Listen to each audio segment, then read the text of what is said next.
네, 안녕하십니까. 최청호 변호사입니다. 세상을 살다 보면 억울한 일을 당할 때가 많이 있습니다. 그래서 수사기관에 특정인을 처벌해 달라고 형사 고소를 하기도 합니다. 피해자가 처벌을 원하는 경우에는 고소, 제3자가 처벌을 원하는 경우에는 고발이라고 합니다. 고소를 하였는데 수사기관 담당자가 제대로 업무를 처리하지 않아서 신속히 해주지 않아서 열정을 가지고 일을 하지 않아서 의뢰인이 민원인이 고소인이 원하는 그런 결과가 나오지 않는 그렇게 생각하고 수사기관 담당자를 직무유기죄로 고소하는 게 어떠냐 하는 그런 질의가 있습니다.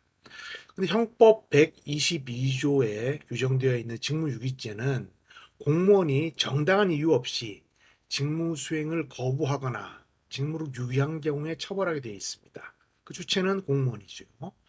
공무원이 정당한 이유 없이 정당한 이유가 있으면 업무가 많았다거나 출장을 갔다거나 사건이 폭주했다거나 다른 파견 근무를 갔다거나 뭐 그런 경우가 있으면 정당한 이유가 될 것이고 직, 직무 수행을 거부한다. 적극적으로 직무 수행을 하지 않는다는 것을 말하는 것이고 직무를 유기한다는 것은 의식적으로 그 임무를 방임하거나 포기하거나 이전 책에는 방기한다 뭐 이런 표현을 쓰기도 했는데 의식적으로 일을 하지 않는 것입니다. 그런 경우에 직무유기죄로 처벌을 해서 징역 1년 이하의 처벌을 하도록 규정되어 있는데 고소인의 입장에서는 수사기관 담당자가 고소장 냈는데 6개월이 지나도록 아무런 조사를 하지 않고 피의자가 여러 명이라고 해서 촉탁 수사 보내고 열정적으로 하지 않고 고소인이 주장하는 말을 들어주지 않고 대질 조사해달라니까 해주지도 않고 이런 경우에 직무유기다라고 고소를 하는 경우가 있습니다. 그렇다면 그 수사 담당자는 공무원 입장에서는 여러 가지 이유를 대겠죠. 업무가 많았다거나 그런 조사가 불필요하다고 보였다거나 뭐 기타 여러 가지 이유를 댈 것인데 수사 실무를 다양한 경험해 본 그런 사건 처리를 해본 경험에 의하면 수사기관 담당자의 직무유기를 입증하는 것은 사실상 불가능에 가깝다. 그렇게 생각이 됩니다.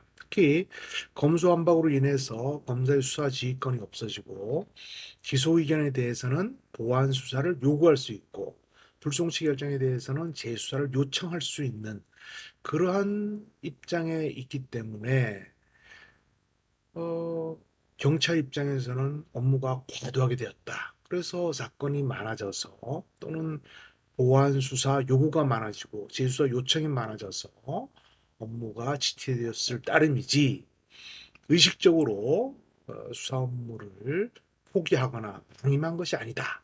라고 변명했을 때 그 수사 담당자의 고의를 입증하기는 참으로 어렵다고 할 것입니다.